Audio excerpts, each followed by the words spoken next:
Evans Komla Dovo Aristo in Koforidia.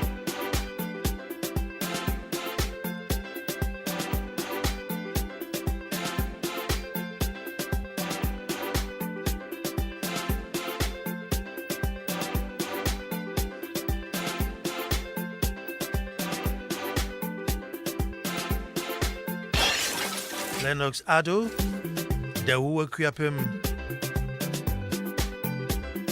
Good evening and thanks for joining.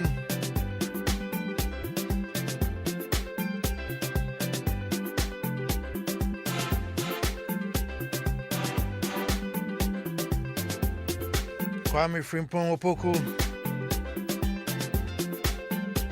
my brother.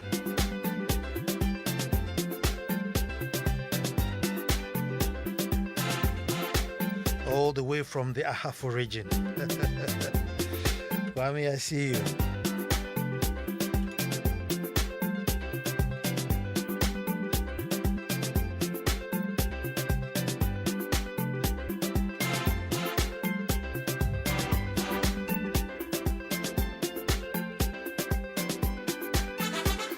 Well, as you know, we will start the way we start.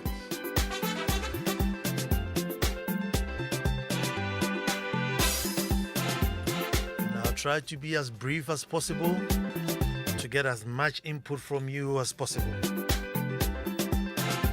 which means you have to pay attention.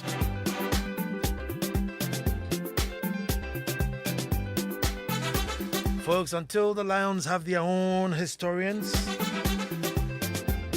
the tales of hunting would always glorify the hunter. And you know, I'll say that again.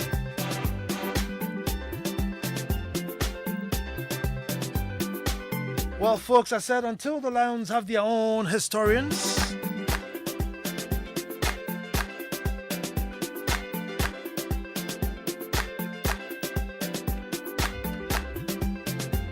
the tales of hunting would always glorify the hunter. Hello and welcome to the most opinionated hour on radio and the nation's thought-provoking hour.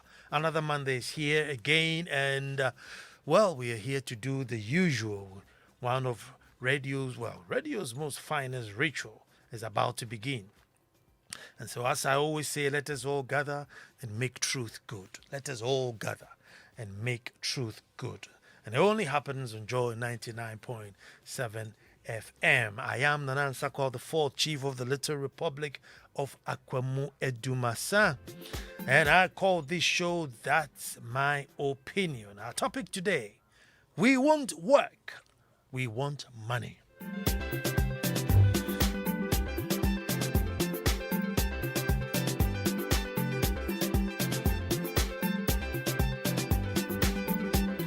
We want work,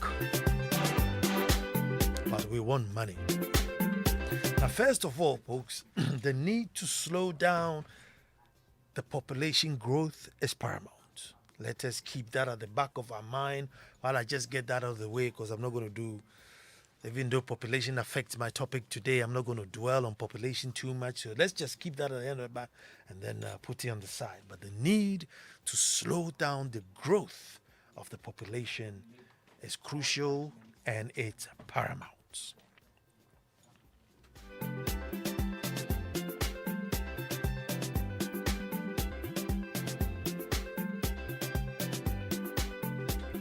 Folks, we have to be concerned as a nation and start putting things in place to secure our future.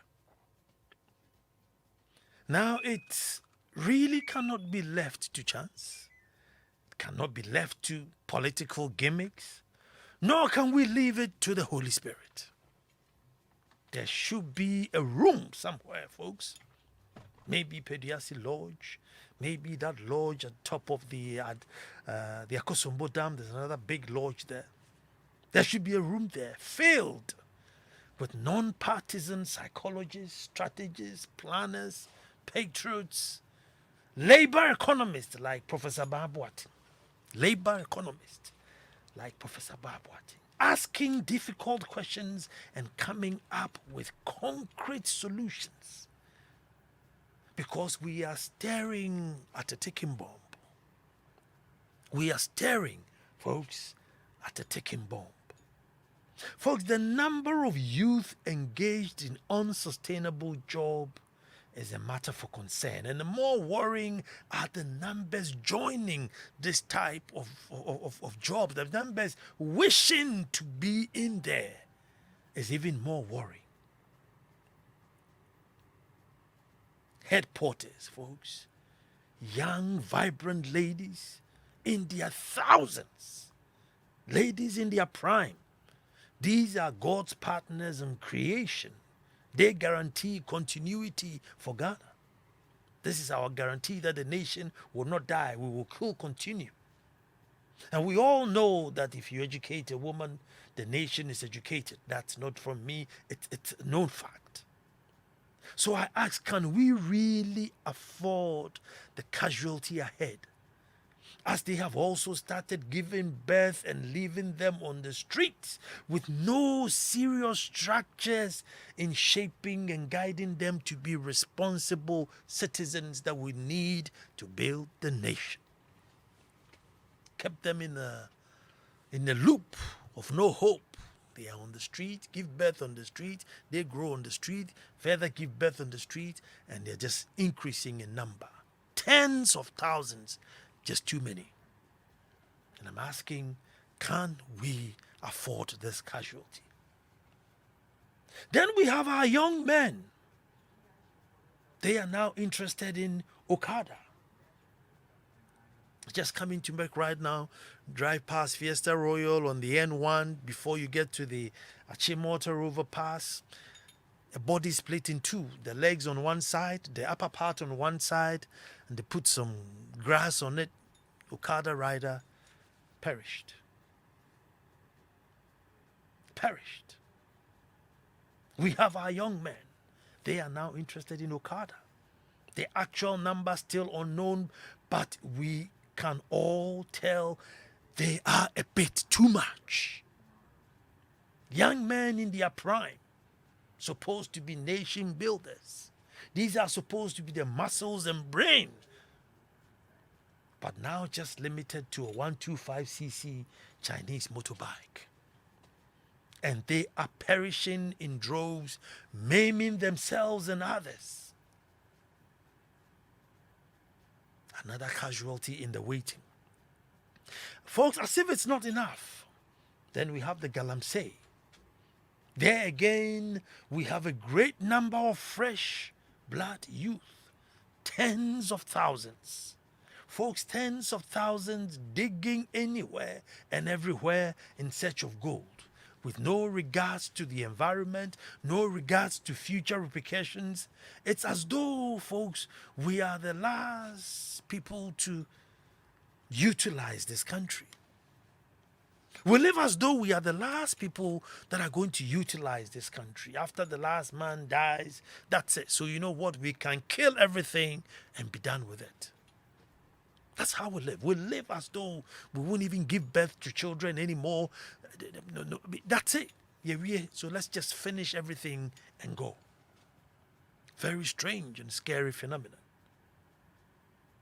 The new devil creeping in, which is equally dangerous, is the betting craze. Folks, when it finally gains root, we will be shocked. Shocked at the extent to which people go to satisfy that urge. Folks, you will be amazed. The length, the extent people will go to satisfy that urge. Now with this, all the above that are engaged in it, whether they are mining, riding, or carrying, they are all engaged in it. So very soon, they will become the largest group of people to deal with. And soon the betting company owners will become super powerful, too rich. And just like the black polythene bag people, you can't touch them. They will be the biggest employers, employing too many people. And as they say in economy, it's too big to fail. We must as well manage it. Yes. We might as well manage it because it's become too big to fail. That will be the day. Well, we're trying to manage to keep the company, and we're trying to manage the menace that comes into people satisfying their need to bet. I won't be here. Maybe another person will be on that's my opinion, and hope that maybe Abeku would play the tape and say Nanakai Yuti catch room say Nanakai. But it is dangerous. Yes, folks, they are all working, but to what extent? How long can one do this kind of job for? And if we compare the harm, the damage to whatever they are making, it's clearly in the negative. The damage to farmlands, the pollution to river bodies are far more than any gold they are getting, which eventually gets shipped to develop other countries anyway. We dig the gold up and we can't even make a watch, we can't make a bracelet, we haven't got the skill to do anything other than just destroy it, dig it, give it to some foreigner to ship it out. So the work that we are doing, which is supposed to add to the economy, we are literally adding it to it negatively. Folks, today, they are between the ages of 9 and 35. In 20 or 30 years, when reality hits home, it will be a whole new ball game, because man must survive. And how would they survive with no training, no skill? They can't carry things anymore. They can't be riding with passengers at the back anymore. They can't be digging up and down anymore. But they must survive. Folks, with built muscle and exposed to fast life, I leave the imagination to you. Tens of thousands of people exposed to harsh and fast life, fit with muscle. Yet they should survive. Folks, what is the common factor? Because you see, all these folks have done at least JSS. They've been to some church or mosque. They are not stark illiterates. No, they've been exposed to some sort of education. So why this general attitude of we won't work, but we want money? The appetite for quick money. Folks, the appetite to get rich quick has become so high that the average youth cannot wait to be trained. Hasn't got 6-8 months to learn how to do woodwork, metal work, or underwater work. No. It's too long. The average youth hasn't got time, can't wait to be trained. Expectations are so high, they won't work for free. To build a network, to gather experience, to build their own future, the expectations are too high.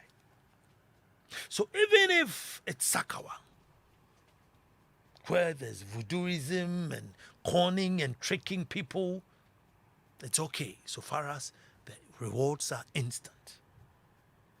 Folks, instant has become the new black, as they say in the fashion world.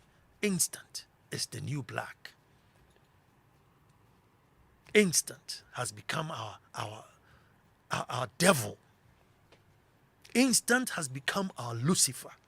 Instant, here and now, is what is killing us. Folks, at this rate, simple policies may not work. Simple government policies may not work. Because if the policy does not satisfy that get rich quick spirit, they may opt out. They may join 2-3 weeks and opt out because it may be too slow. The average Okada rider would make 100 to probably 500 cedis a day, just whizzing in and out of traffic. So if you were to take him to go and learn a trade, which is more sustainable, the ability to build a company and everything, they may not wait because of the spirit of now and instant.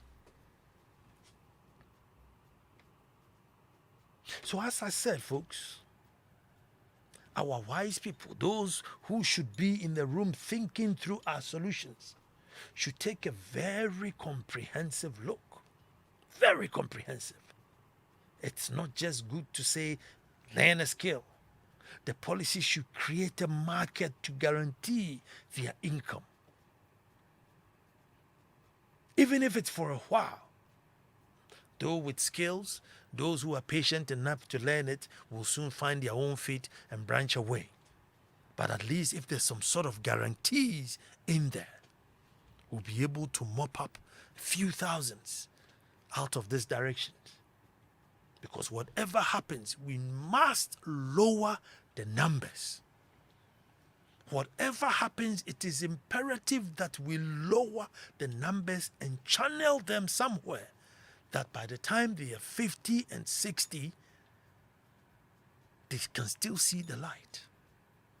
Because the last thing you want is a whole generation who have no hope and nothing to lose. You cannot share a country with so many people who have no hope and still have nothing to lose. They're like living with a grenade with a pin out. We must find a solution. So while they are thinking through solutions, they should make it very comprehensive. It's not good to say learn a skill. The policy should create a market to guarantee their income, even if it's for a while. Most will find their feet. Folks, on this issue, maybe I have to do a whole new show.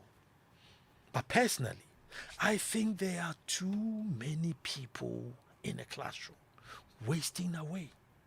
By the time they finish school, every ounce of working ethics will be zapped out of them. And if they are not academic inclined, then they're finished. We should really push apprenticeship, where a student comes to school probably just once a week and spends 4 days at the workplace, hands on, hands dirty, shoulder to the wheel, getting the discipline of the world of work. I think that's where we are. Where there will be a great number of people who just do 1 day a week. They just come Monday and do certain subjects in the school, but the rest they are on the field, in the factory, at the mechanic shop, in the tailoring, the designer shop, whatever it is, learning hands-on. And getting the discipline in the world of work. Because it seems, folks, that our education seems to be teaching us to pass our exams, and it is hurriedly just pushing these children onto the job market.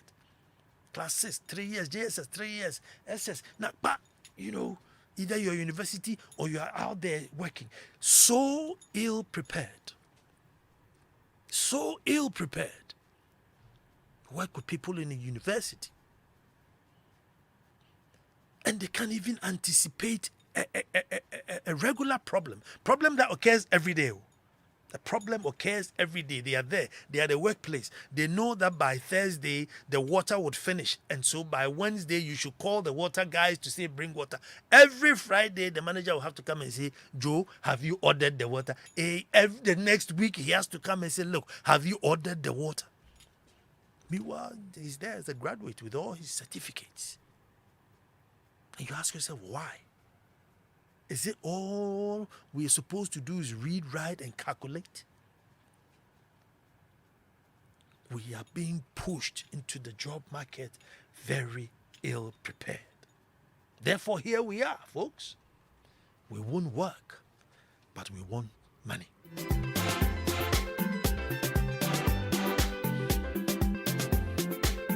It is a matter for all. Therefore, it's 0302 216 541. Talk to me. Where do we go from here?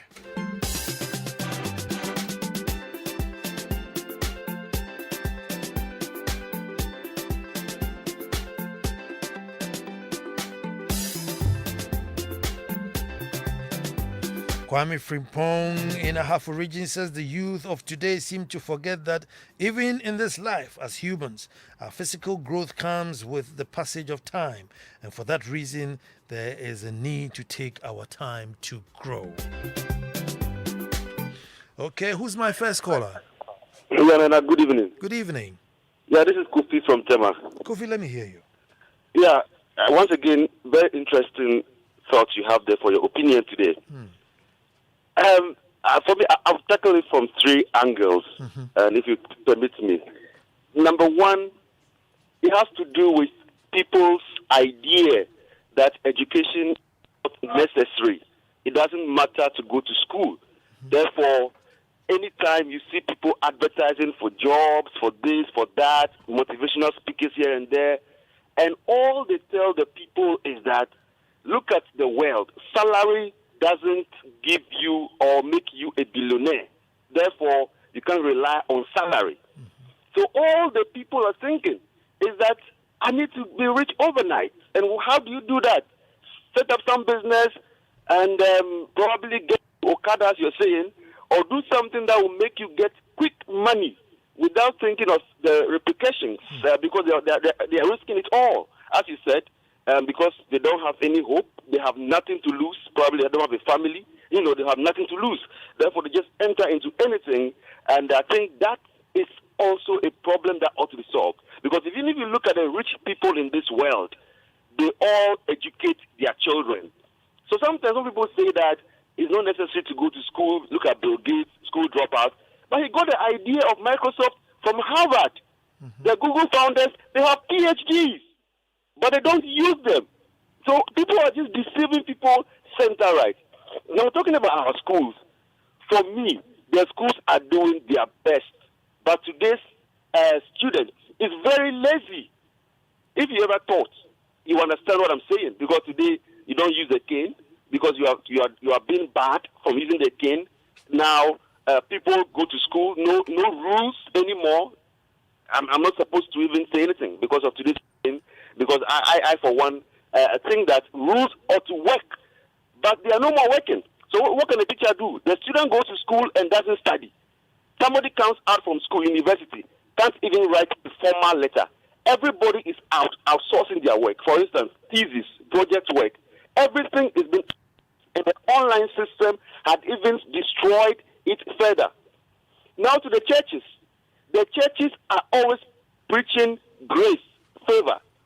As somebody said, if it's time to contribute, if it's time for the pastor to buy a vehicle, the members ought to contribute money.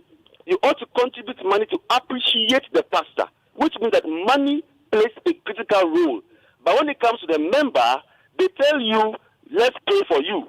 The favor is upon you. The grace is upon you. So if you are paying tithe, which means they're supposed to get an increase, every year there should be increase, which is the principle of tithing, and you are taking salary, 1,000 cedis, 2,000 cedis a month, what do you do when everybody else is coming to church rich? Thank you very much, my brother. Nana, I salute you. Ayiko, greetings, great thoughts. This is Dr. Collins Ajimai, Department of Psychology, University of Ghana. Nana, many young students have been investing their fees to bet. Many, after losing, get traumatized and express distress and worry. Hello, who's talking to me? My name is Evans. Evans, let me hear you. Yeah. And the challenge of this country, as it relates to education, has to do much with leadership and policy direction. We still not to know exactly what we need to develop this country. We are a developing country. We will not go down roads. We have a lot of infrastructure needs. Our education should be directed in training people in acquiring practical skills. Where is our technical schools? Where is our vocational training? We think education is only about training people who can speak the quiz language and speak it well. I was surprised, yes, when we started polytechnics. It was supposed to be a place where people would go and learn technical bits. Only for the polytechnics should be changed into technical universities. The irony, you go to a technical university and 70% or more of the courses that are done there are business courses.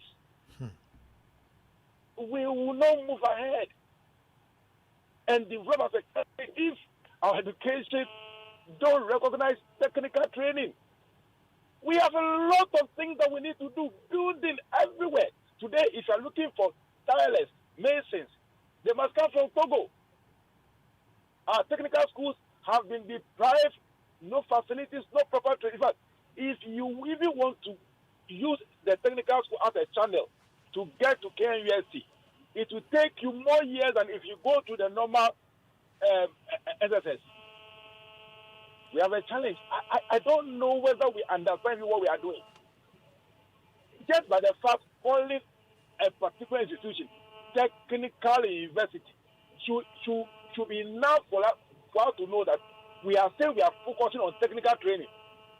They are doing marketing, human resource development, emergency supply, no plumbing, no carpentry. Those departments are rather not really giving any focus.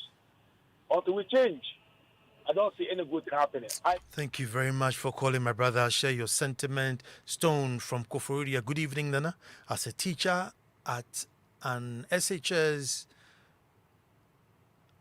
I really share in your sentiment.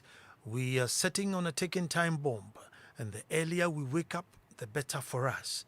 God bless Ghana. Hello, who's talking to me on the phone? Good evening, Nana. Yes, good evening.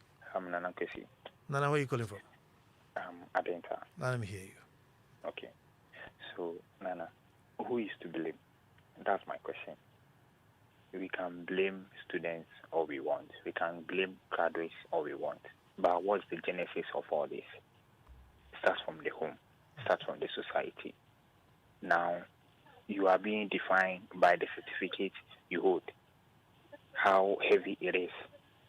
And if you don't have it, what happens to you? You are not even respected, regardless if you can really do the job. Even if you can do the job, they know you can do it because you are not holding a certain paper. You are not respected. You won't even be given the right salary. Meanwhile, you are the one doing the work.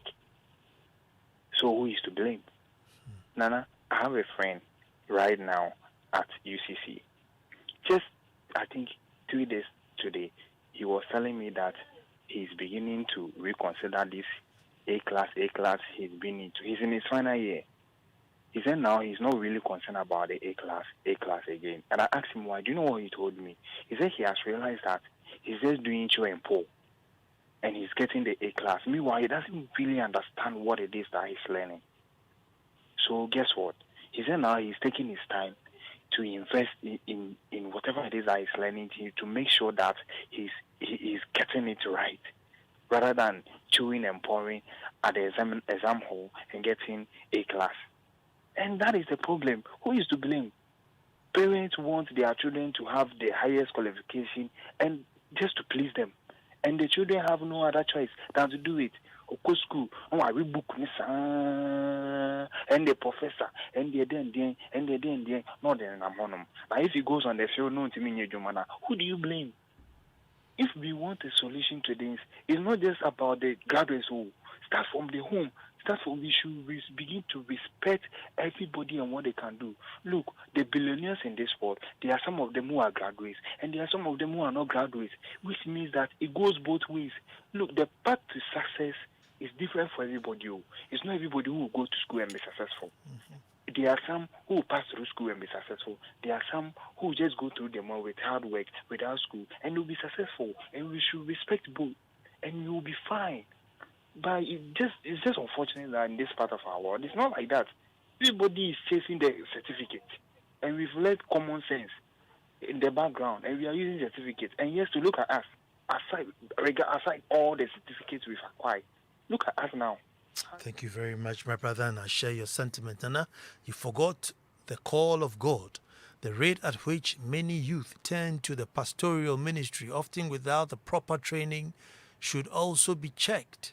The rate, many of the God of men, with their weird directions, are a bomb waiting to explode. Lord have mercy. Udote ni Udote from Gumwa Dariampon. And on the phone is? Yes, I just good evening. Good evening, my brother. Let me hear you. Okay, you're doing wonderful. I'm good. Yeah, now we are in the era whereby young guys and ladies don't want to work, but want to enjoy. A certain vehicle that your father and your mother use years to acquire. You want to spend just a year or 6 months to get them. And they are saying that if you don't use your head, it's the body which will get tired. So there's this term of kwakwa movement always around. And now, one thing is, I don't normally blame these young guys too much because, and if you want to acquire business, if you want to go and register at the Register General before you even pay taxes for the government, the ordeal that you'll be going through, sometimes you need to pay something to somebody before you get it at the right time. Otherwise, the ordeal that you are going through, Nana, you regret it. So people seem to do the wrong thing to pass the short way to get the money. Because if you want to do the right thing, you get tired. You understand? And nowadays, you won't get the banks to give you money to start a business if you have the business idea. But they will just tell you that start the business, they will support you. But what am I going to use to start the business? These are some of the problems where these young guys will pass through the shorter period. And these politicians will promise you that, follow me, do all manner of things to help me to come to power. When we come, I'll give you this, I'll do this for you, I'll help you this. They know definitely that the jobs are not there. So when it happens like that, I'm having a big man backing me, a politician, an MP backing me. So if I do the wrong thing, nothing will be done to me. These are some of the problems that we are facing, Nana. Thank you very much. But very much, no, I'm not blaming the youth in this sort of jobs at all. No, there are too many to be blamed. Maybe I missed it, but what I'm trying to say is that they missed out on a certain opportunity that the nation should have given to them. They've missed out on a certain opportunity that the nation should have given to them, no matter whether they were born in Fadama, Agbogloshi, Kaneshi, Airport, Cantonment. There should be a national opportunity that every child should be able to get. So that's not that child's fault, because no child was born to say, and now this child was born to carry a headband. No. The child has come to this world. They didn't even ask to come. When that child comes, wherever it popped out, there should be some kindergarten there. There should be a primary school there. There should be something there that imbibes in that child some good qualities. But those things, as a nation, is missing. So I'm not blaming them at all. That's why I'm saying that collectively, what opportunity are they missing? So I'm actually blaming like a national policy kind of thing. But now the problem is that we have got too many in this net. Now what do we do? Because they are already there and time is ticking. And one day they won't be there anymore. They will want somewhere to go. And where will they go? But this one is from Mark Cosby. He says, let's not only take it from the bottom. You just do an independent survey, the number of Ghanaian banks that support or invest in setup. It seems every one of us wants the easy way, even including me sometimes. We prefer renovating a building than actually building one from the ground up. I wanted to do a vehicle tire manufacturing. I speak to my banking friends and it's no for them. The risk is too much. They cannot determine the future and how long they will have to wait for their profit. That's why many Ghanaians every 4 years go to the polls to choose the lesser of two evils, because they are the only two they are familiar with. My business is where it is today because of some Lebanese friends I met 11 years ago. Today, Ghanaian banks want me to open accounts with them to store the income with them, which is very, very typical. I share your views on that. Hello, who's on the phone? Hello. Yes, sir. Good evening. Good evening. Who am I talking to? My name is Chidiak. Chidiak, let me hear from you. It's been a while. Nana, Ghana is swimming in hypocrisy. The leaders are swimming in hypocrisy. The whole country is swimming in hypocrisy. The pastors are swimming in hypocrisy. And we turn out to blame ourselves, and we have no solution. Until we cure hypocrisy, this country will not move forward and our children will continue suffering. Hypocrisy is killing Ghana. Thank you. Thank you very much. It's another phenomenon or disease where I don't know where we got it from, but somehow we have it. Shem mixing Yabua Nana, Who do we blame when we start grading kids from kindergarten stage, sowing the seed of competitiveness till they grow and still want to compete amongst friends to display their wealth, be it through hard work or not? It's very sad though, because at such tender age they should have been taught virtues of life. I got a video sent to me by Nana Awiti, and it was about Japan, where giving kindergarten children are left to go to school on their own, and when they cross the zebra crossing and the car stops, they bow to say thank you. There are no janitors in the school, so no matter how rich the school is, the children will have to come early, sweep, clean the school before they. I mean, just say discipline. That's one thing that I keep preaching, that it's.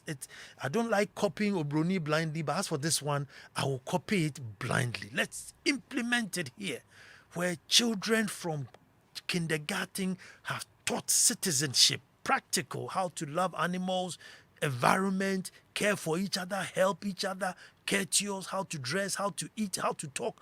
It is important because we are sitting on a time bomb. Hello, who's talking to me? Hello, my name is Kobna. Kobna, let me hear you. Hey, Nana, today I'm on your neck. I'm here to attack you today. Good. Go for it. Yeah, because Nana, we understand that you mean good, and you want the country to move forward. Mm-hmm. And anytime we say we want to recruit you to be our leader, you said no. So it means we are talking and we are not moving the ball. I mean, America, we have something. There's a game called American football. It means you move the ball as you go, mm-hmm. until you get to the end. Mm-hmm. So we can be talking and we are not able to find the appropriate solution, because somebody must be responsible for finding the solution. You cannot blame the child. You cannot blame citizens. You have to put the blame at who is supposed to help us move the ball from one point to another point. So it appears it's like a talking shop, and we are not able to get the solution. Now, let me get to this point. You said blaming a national policy, right? Mm-hmm. I think somebody made a comment and you said we have to blame a national policy. Well, a national code, where is the policy supposed to come from? Well, I mean, ultimately from the top. Yes. Okay, so it means we have to apportion a blame to somebody. Mm-hmm. Now, you're also advocating for less education. Why are you advocating for less education? No. Because you want less to classrooms. Not less education, but less classroom. But there are some IT gurus who haven't stepped in a classroom before. Are you saying because you went to a classroom, you are more computer savvy than that person? No. There are people who, by themselves, learned everything about a computer. I have gone to university and I can't match them. Am I saying just because I have a certificate, meaning computer science? No. Yeah, we are limited. As soon as you say education, people are thinking table and chair. There are certain professions you can learn on your own. I understand. That computer skills that the person got, it's not building the person that he is. The person.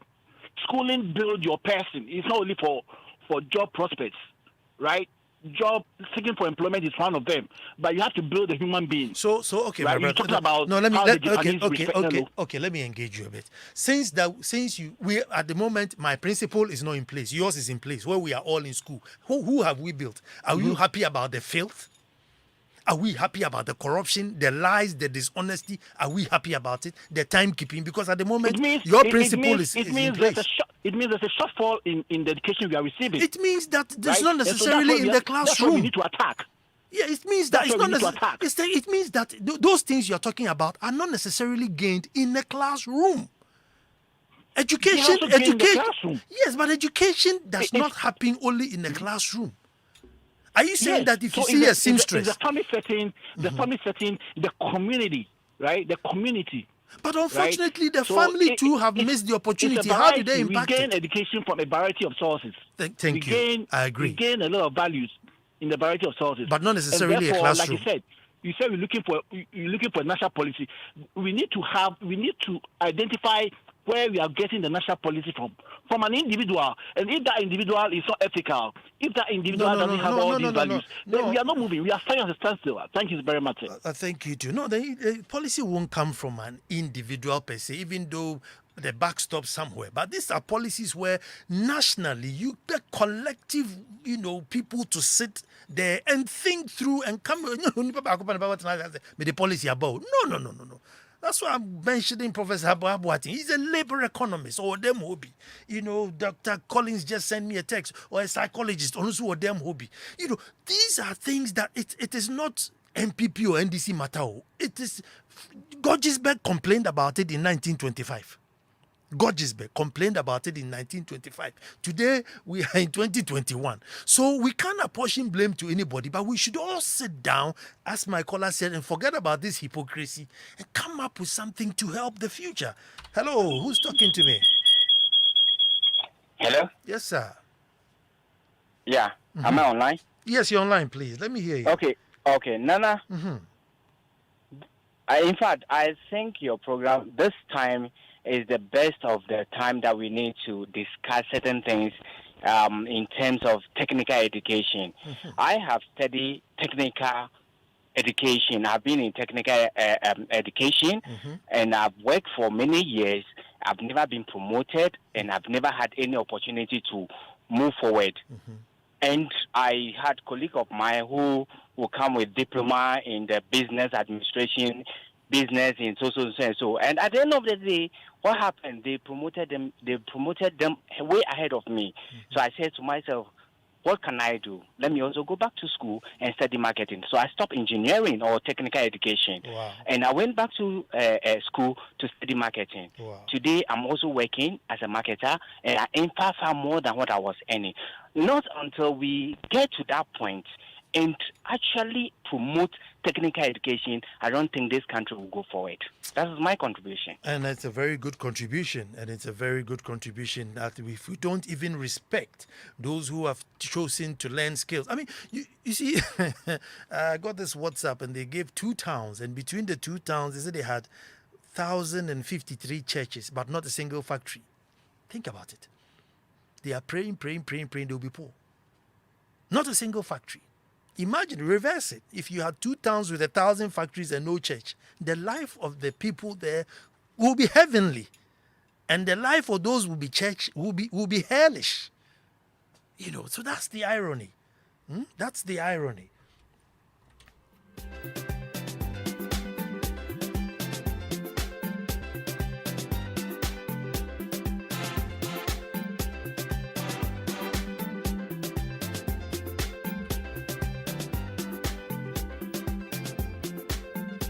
Delali says, are we not missing something here? Politicizing education needlessly.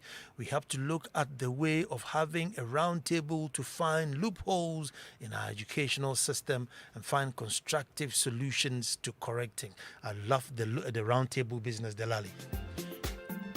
We have gotten to the stage where they have to be a round table in a room and they are locked up.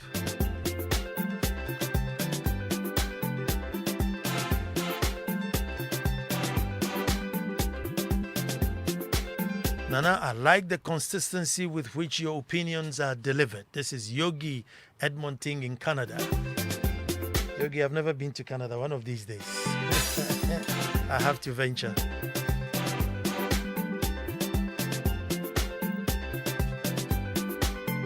Happy birthday to you, Kukua Robertson of Achimota. This is from your hubby. Says he loves you very, very much. Wafa ohene chiame say on deliver message in the mouth. Say Kuku, have a wonderful, wonderful birthday. This is to my sister Anima Dansumisa Jampo. The birthday is past, but we're still in the birthday mood. Happy birthday to you, Anima Jampo. NS Menu is lining up for the news bulletin. Sammy Forcing has got his collection all set up. Abeku Sankofi is still on the 1s and 2s.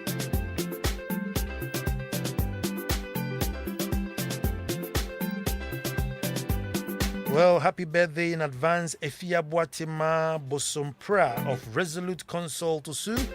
This is from Malik to you.